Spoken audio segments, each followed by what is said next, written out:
der Thüringer Wald bei Steinach. Hier am Rande des Schiefergebirges in 600 Metern Höhe bin ich seit einiger Zeit dabei, mir einen Erholgarten anzulegen.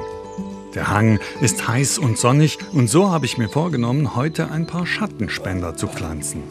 Einen Halbstamm, einen Strauch und einen Hochstamm habe ich mir aus Thüringer Baumschulen geholt, weil die Sorten haben, die hier gut zurechtkommen. Ein Tipp meiner Expertin Cornelia Patzerley vom Lehr- und Versuchszentrum Gartenbau in Erfurt.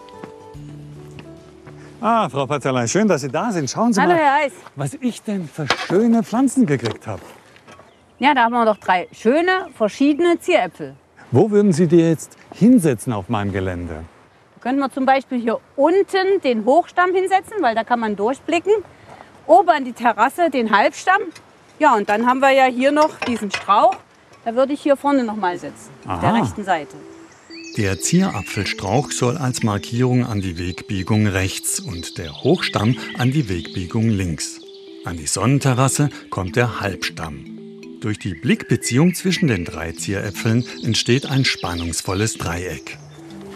Wir fangen mit der leichtesten Aufgabe an und pflanzen zuerst mal den kleinen rotblättrigen Strauch in meine steinige, trockene Erde. Warum sollte ich eigentlich Zieräpfchen besorgen und nicht richtige Äpfel?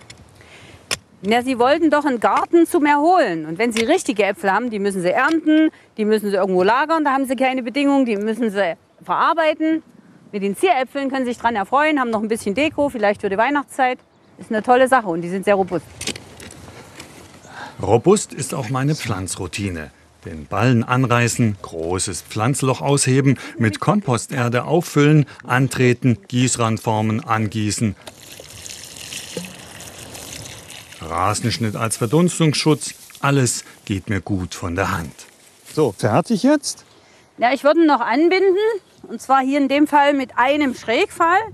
Das Anbinden dient dazu, dass der, wenn jetzt so ein Wind geht, und dann bewegt er sich hin und her und dann reißen immer diese Feinwurzeln ab. Und deswegen müssen wir gleich hier diesen Stab reinstecken. Ach so, sonst kann der nicht richtig einwurzeln, ja? Wir setzen den Pfahl schräg. So kann der kleine Strauch an seinem kurzen Stamm gut fixiert werden.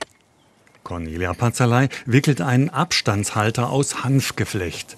Der Pfahl darf den Strauch nicht berühren, sonst scheuert die Rinde auf. Also der Abstand ist hier gut, hier berührt nichts, das ist stabil.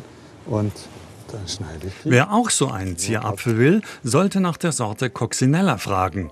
Die ist schorfresistent. Auch der Halbstamm Red Sentinel ist eine pflegeleichte und robuste Sorte, die mir Cornelia Patzerley ans Herz gelegt hat. Grüne Blätter, rosa Knospen, weiße Blüten und rote Früchte geben das ganze Jahr ein gutes Bild. Die Wurzelschosser unterhalb der Veredelungsstelle müssen aber raus, sonst gibt's unschönen Wildwuchs. Wenn der jetzt ein bisschen größer ist, wollen wir dann vielleicht 2 Pfähle nehmen zum Festmachen. Ja, also das wäre hier schon angebracht, 2 Pfähle zu nehmen. Wichtig ist, dass wir sie so weit ja in die Erde bringen, dass sie nicht in die Krone reinragen. Und eine Handbreit unter dem Kronenansatz wird angebunden. Gut. Eine Handbreit Abstand wählen wir auch zwischen den Pfählen und dem Stamm.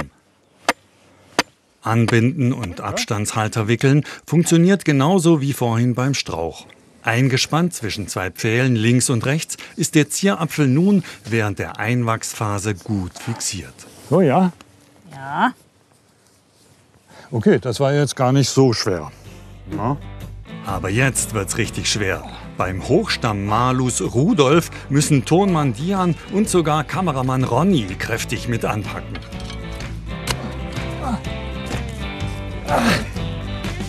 Und mit dem Einpflanzen ist es noch lange nicht getan.